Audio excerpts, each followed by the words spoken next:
First contact, fatal mistake. The void between stars had never seemed so small to Supreme Commander Tezek. From the command bridge of the Resolute Conqueror, flagship of the Keldari Empire's 7th Expansion Fleet, he watched the holographic display of the unassuming yellow star and its collection of planets. The third rock from the center glowed blue and green, marked with swirling white clouds. A perfect prize. Life signs are abundant, Commander, reported his science officer, Liran. Her 6-fingered hands danced across the control panel. Oxygen, nitrogen atmosphere, extensive water bodies, and a dominant species with rudimentary technology. Rudimentary. Tezek's scaled brow ridges raised in interest. The Keldari Empire had conquered 17 systems in the last century alone, bringing primitive species under their rule for labor and resources. It was practically a routine by now. They've barely left their atmosphere, Liran confirmed. Some primitive satellites, a small orbital station. Nothing that could detect our presence at this range. They still burn fossil fuels for energy and fight among themselves over territory. Tezek's mandibles clicked in amusement. Another easy conquest. Then, the Emperor will be pleased with such a resource-rich world. As was standard procedure, Tezek ordered a closer reconnaissance mission. 3 stealth scout ships detached from the main fleet, their adaptive camouflage making them virtually invisible to the primitive scanning technology the humans supposedly possessed. Estimated time to reach observation orbit. 6 hours, his tactical officer announced. Tezek settled back in his command chair, his forearms relaxed. Another world for the Empire. Another species to add to their collection. The military exercises were almost becoming predictable. But 6 hours later, when the first scout ship should have been reporting back, there was only silence. "Sub-Commander, where are the scouts?" Tezek demanded. "Sir, we've lost contact with all 3 vessels," the communications officer reported, his voice betraying concern. Last telemetry showed them approaching Earth's outer atmosphere. Then, nothing. Tezek's relaxed posture stiffened. "That's impossible. Their technology couldn't possibly detect our stealth systems." Before he could issue new orders, a transmission alert flashed across his command console. "We're receiving a signal," the communications officer said, surprise evident in his voice. It's coming from outside our fleet, not from Earth." "Put it through," Tezek ordered. The holographic display flickered, and a figure materialized before him. It was a Regellian, scales worn and faded, one eye replaced with a crude cybernetic implant.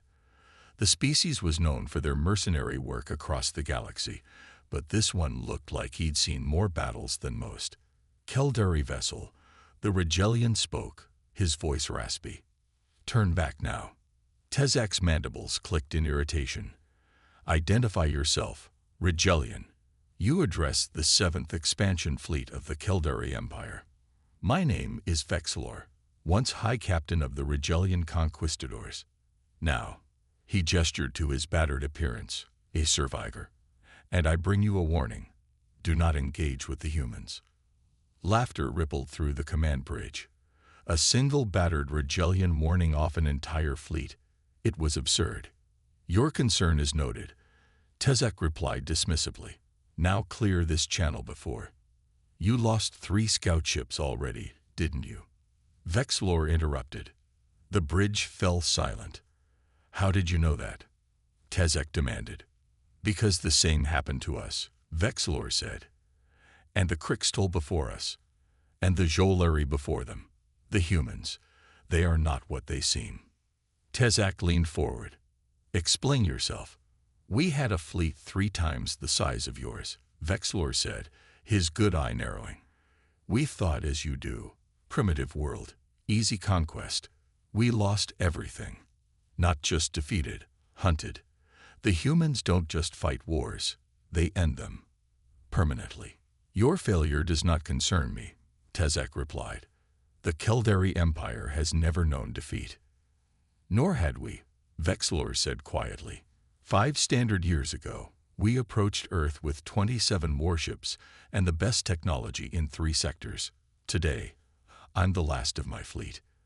The humans, they let me live. To warn others. Chill ran through Tezak's exoskeleton, but he shook it off. This was obviously a ploy. Perhaps the humans had captured this Regelian, broken him, sent him as psychological warfare. If these humans are so formidable, Tezak challenged, why do they appear primitive? Why hide their capabilities? They don't hide, Vexlor said. They just don't think the way we do. Their technology isn't unified or standardized. They innovate chaotically, unpredictably. They were splitting atoms while still burning coal. They were exploring quantum physics before they cured basic diseases. They develop weapons before they understand the consequences of using them. He paused, the cybernetic eye flickering. But that's not what makes them dangerous. It's their tenacity. When we destroyed 3 of their cities, we thought they would surrender. Instead, they fought harder. When we blocked their communications, they created new ones. When we deployed biological weapons, they developed cures in days, not years. They adapt. Faster than any species I've ever encountered. Tezak waved a dismissive hand. Every species fights for survival. No, Vexlor shook his head. Most species fight until the cost becomes too great. Humans fight until they win, no matter the cost. And once they start fighting, they don't stop until their enemy is not just defeated, but unable to ever threaten them again. Is that what happened to you? Tezak asked. They destroyed your fleet and sent you as a messenger. They didn't send me, Vexlor said quietly. I escaped, but they're hunting me still. I won't last much longer. That's why I'm here. One last attempt to save another species from making our mistake. Even if what you say is true, Tezak said, why would you help us? We are not allies. Because no one deserves what the humans will do to you, Vexlor replied. Not even the Keldari. Before Tezak could respond, a junior officer rushed to his side. Commander, we've detected energy signatures launching from Earth, the officer reported urgently. Hundreds of them, rising from multiple continents. Impossible, Tezak snapped. Their technology is not what you think, Vexlor finished. It's too late. They've seen you. Battle stations, Tezak ordered. Prepare defensive protocols. Commander, the tactical officer interrupted. The objects are not matching any known weapons signature. They're small, too small to be warships. On the display, hundreds of tiny dots rose from Earth's surface, accelerating at speeds that should have been impossible for such a primitive species. What are they? Tezak demanded. They appear to be drones, Laren said, her voice uncertain. But the energy readings are off the scale for their size. Vexlor's laugh was hollow. And so it begins. Goodbye, Commander. May your gods be merciful, because the humans will not be. His transmission cut off abruptly. Sir, the drones are changing formation, the tactical officer reported. They're surrounding the fleet. Open fire, Tezak ordered. All batteries, target those drones. The Keldari fleet's weapon systems blazed to life, energy beams slicing through space. A few drones were hit, exploding in brief flashes of light, but the rest moved with impossible agility, evading the barrage. Sir, they're attaching themselves to our outer hulls, an officer reported, panic rising in his voice. They're boring through. Warning lights flashed across every console as system after system began to fail throughout the fleet. The drones weren't just attacking, they were infiltrating, disabling ships from within. Isolate all critical systems, Tezak shouted. Seal emergency bulkheads. But it was too late. Ship after ship in his once mighty fleet began to drift. Power cores shutting down, life support failing. On the Resolute Conqueror's own bridge, the lights flickered as emergency power kicked in. Commander, Lyran said, her voice eerily calm, we're receiving a transmission. From Earth. "Put it through," Tezak ordered, bracing himself. The holographic display showed a human, unremarkable in appearance, wearing a simple uniform. Behind the human stood others, their expressions grave but determined. "Keldari vessels," the human said, speaking perfect galactic standard. "This is General Maya Chen of the Earth Defense Coalition. You have entered restricted space and demonstrated hostile intent. We are giving you one opportunity to surrender and withdraw." "We are the Keldari Empire," Tezak responded, drawing himself up. "We do not surrender to primitive." "We intercepted your communications with Vexlor," Chen interrupted. "He was right about us. You should have listened." "You know the Rigelian?" Tezak asked, surprise momentarily overcoming his anger. "We've been tracking him for years," Chen replied. "He's led 3 different invasion fleets to us, hoping we would destroy them instead of finding him. A clever strategy, but ultimately futile." Tezak's mind raced. The Rigelian had tricked him, used the Keldari as a distraction for his own escape. "Your drones are impressive," Tezak acknowledged, stalling for time while his engineers worked to restore the fleet's systems. "But they cannot stand against the full might of the Keldari Empire." General Chen's expression didn't change. "Those aren't our drones, Commander. Those are our scouts. The actual defense fleet is just now leaving orbit." The tactical display updated, showing thousands of larger vessels rising from Earth's surface and the dark side of its moon. A hidden armada far larger than the Keldari fleet. "This is your final warning," Chen said. "Surrender or be destroyed." Tezak looked around his bridge, at the failing systems and the grim faces of his crew. The Empire had never faced such a situation. There were no protocols for surrender. "And if we surrender," he asked, "you will be allowed to return to your empire with a message. Earth is off limits. Any future aggression will be met with total war. Not just defense. We will take the fight to your homeworlds." Tezak's pride rebelled at the thought of returning in defeat, but the alternative was annihilation. Vexlor's warning echoed in his mind. "They don't just fight wars, they end them. Permanently." "We will withdraw," Tezak said finally. "But know this, human. The Empire does not forget such insults." Chen's expression hardened. "Neither do we, Commander. Neither do we." As the transmission ended, Tezak slumped in his command chair. For the first time in his long career, he had retreated without firing a shot. The Emperor would not be pleased. But as he watched the human vessels take up position around his crippled fleet, Tezak had the disturbing feeling that he had just saved the Keldari Empire from extinction. The humans had let them go this time, but he had no doubt they would remember every detail of this encounter. The Rigelian's warning had come too late to save his pride, but perhaps it had saved his civilization. "Set course for home," he ordered quietly, "and prepare a full report on everything we've learned about humanity." Underestimating humanity, the Grand Council chamber of the Keldari Empire had never been so silent. 7 solar cycles had passed since the humiliating retreat of the 7th Expansion Fleet, and Emperor Krastak himself had convened the emergency session. Supreme Commander Tezak stood at the center of the chamber, surrounded by the stern faces of the Empire's highest authorities.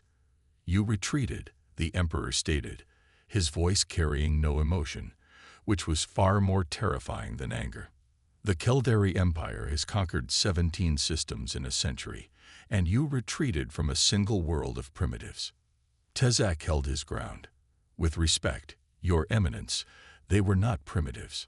Our intelligence was catastrophically wrong." The holographic display activated, showing images captured before the fleet's systems had been compromised. The swarms of Earth drones, the hidden fleet, and most importantly, the scans of human technology that didn't conform to any known developmental pattern. "The humans don't develop technology linearly," Tezak explained. "Most species master planetary travel, then near-system exploration, then FTL. Humans developed nuclear weapons before they had reliable planetary flight. They created artificial intelligence while still burning fossil fuels. Their technological progress is chaotic. High General Vosht, the Emperor's most trusted military advisor, leaned forward. And you believe these anomalies make them a genuine threat to the Empire? I do, Tezak said firmly. More than that, I believe they are already aware of us beyond their system. The Rigelian Vexlor, the mercenary who tricked you. Vosht interrupted with disdain. He did not trick us about the humans' capabilities, Tezak countered. Only his motives. And according to the humans themselves, he has led multiple fleets to Earth, seeking to use them as distractions. Which means, the Emperor finished, that other species have attempted conquest and failed. How many? Unknown, Tezak admitted. But the human general mentioned at least 3, including the Rigelians. And given their technology, I suspect they've been gathering intelligence from these encounters. The Emperor's 4 eyes narrowed. You're suggesting they've been reverse engineering alien technology? I believe so, Your Eminence. Their drones contained elements reminiscent of crystal design, but modified, improved. If they'd been harvesting technology from every species that challenges them, the implication hung heavy in the chamber. Then we cannot allow them to continue, the Emperor declared. If these humans are as adaptive as you claim, they represent an existential threat to the Empire. Not today, perhaps, but eventually. I agree, Tezak said, which is why we must approach this differently. Not as a standard conquest, but as, he hesitated before using a term rarely spoken in the council chamber, as an extermination. Murmurs spread through the assembled dignitaries. The Keldari conquered, enslaved, exploited, but extermination was reserved for only the most dangerous threats. You propose genocide, Commander, the Emperor asked. I propose survival, Your Eminence. The humans made their intentions clear. Any further aggression would be met with total war. They would not stop at defending their world. They would bring the fight to us. The Emperor was silent for a long moment, then nodded. Prepare a full battle plan. You will lead our response, Commander Tezak, not as punishment for your retreat, but because you have seen these humans firsthand. You understand the threat. Yes, Your Eminence. Tezak bowed deeply. I will not fail the Empire. But as he left the chamber, Tezak could not shake the feeling that they were still underestimating their enemy. 6 months later, the largest fleet ever assembled in Keldari history entered the Sol system. Not 1 fleet, but 3, approaching from different vectors to surround Earth completely. This time, they'd bypassed stealth entirely. This was to be a show of overwhelming force. On the bridge of the new flagship, the Imperial Judgment, Tezak watched the tactical display with grim determination. The fleets had timed their arrival precisely, emerging from FTL simultaneously to prevent any warning. Surprise was essential. But as the ships decelerated to combat speed, Tezak felt a chill run through his exoskeleton. Commander, his tactical officer said, voice faltering, we're detecting structures. The void around Earth was no longer empty. Orbital platforms surrounded the planet in multiple defensive layers. The moon's surface bristled with what were clearly weapon emplacements, and between Earth and Mars, something massive was under construction. A ring-like structure that dwarfed any shipyard Tezak had ever seen. How? Tezak whispered. It's been only half a year. This level of construction would take decades. Sir, the communications officer interrupted. We're being hailed. From Earth.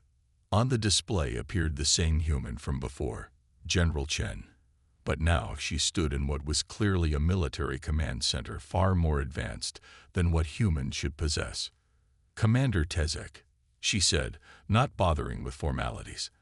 I see the Keldari Empire has made its decision. As have you, General, Tezak replied, gesturing to the orbital infrastructure. You've been preparing for war. We've been preparing since your retreat, Chen confirmed. Though I must thank you for the warning. Warning? Tezak's mandibles clicked in confusion. Your ship's databases weren't as secure as you thought, Chen explained. Before we allowed your fleet to leave, we downloaded everything. Fleet movements, technological specifications, cultural information. Everything we needed to understand the Caldari Empire. Tezak felt as though the deck had dropped beneath him. They had known. All this time, they had known the Empire would return. You still cannot stand against 3 full fleets, Tezak said, trying to project confidence he no longer felt. Perhaps not, Chen acknowledged. But we're not alone anymore. The tactical display suddenly lit up with new signatures, ships emerging from behind Earth's moon, from the asteroid belt, from high orbit around Mars, ships that were definitely not of human design. Impossible, Tezek breathed. Those are Crixtal vessels and Joleri, and allies, Chen said simply. It seems the Caldari Empire has made enemies throughout the galaxy, enemies who were happy to join forces when we reached out to them. Tezak's mind raced. The Rigelian, Vexlor, you captured him. Eventually, yes, and he proved quite informative about galactic politics. Chen's expression hardened. You're not the only empire that's been conquering worlds, Commander, but you might be the last. Tezek knew then that they had catastrophically miscalculated. The humans hadn't just been preparing defenses. They'd been building alliances, creating a coalition against the Caldari. This is your final chance, Commander, Chen said. Return to your empire. Tell your emperor that Earth and its allies will no longer tolerate conquest. Any aggression against any of our worlds will be met with united response. Pride and duty warred within Tezek. The emperor had ordered the humans' extinction. Retreat now would mean disgrace, possibly execution. But before he could respond, his tactical officer called out in alarm. Sir, energy spike from the orbital platforms. The platforms around Earth had begun to glow, power building to levels that overloaded the Caldari sensors. You should have listened the first time, Commander, Chen said quietly. We warned you. Once you fight humans, there's no escape. The platforms fired, not at the Caldari ships, but at points in space around them. Space itself seemed to ripple and tear, forming swirling vortices that pulled at the Caldari vessels. Artificial gravity wells, Tezak shouted. Evasive maneuvers. But it was too late. Ships at the fleet's edges were already being dragged into the vortices, their engines straining against forces they were never designed to resist. What is this technology? Tezek demanded. A combination, actually, Chen replied, almost conversational now. Crystal gravity manipulation, Joleri phase technology, and some human innovations. We call them space anchors. They trap you in place while we decide what to do with you. The Allied fleet began to move, surrounding the immobilized Caldari ships. Now, Commander, Chen continued, you have a choice. Unconditional surrender or total destruction. And I should warn you, even if you personally choose surrender, we cannot guarantee that all your captains will comply. Some of your ships have already opened fire. Indeed, several Caldari vessels had begun firing desperately at the gravity wells, their weapons having no effect. Others had turned their guns on the approaching Allied ships, which returned fire with devastating precision. Tezak watched as Caldari vessels, the pride of the Empire, were systematically disabled or destroyed, not in glorious battle, but like animals caught in a trap. Cease fire, he ordered over the fleet-wide channel. All vessels, cease fire immediately. Slowly, the Caldari weapons fell silent. A wise decision, Chen said. Now about those terms of surrender. 3 standard years later, Vexlor stood on the observation deck of the human diplomatic vessel Reconciliation, watching as representatives from 27 formerly conquered species signed a galactic cooperation treaty. The Caldari Empire was gone, not destroyed, but transformed, its conquered worlds liberated, its military dismantled, its government restructured under the supervision of the new Galactic Council. Beside him stood General Chen, now Ambassador Chen, her uniform replaced with more formal diplomatic attire. Does it satisfy you? She asked, nodding toward the ceremony. Seeing them brought low. Vexlor considered the question. I thought it would.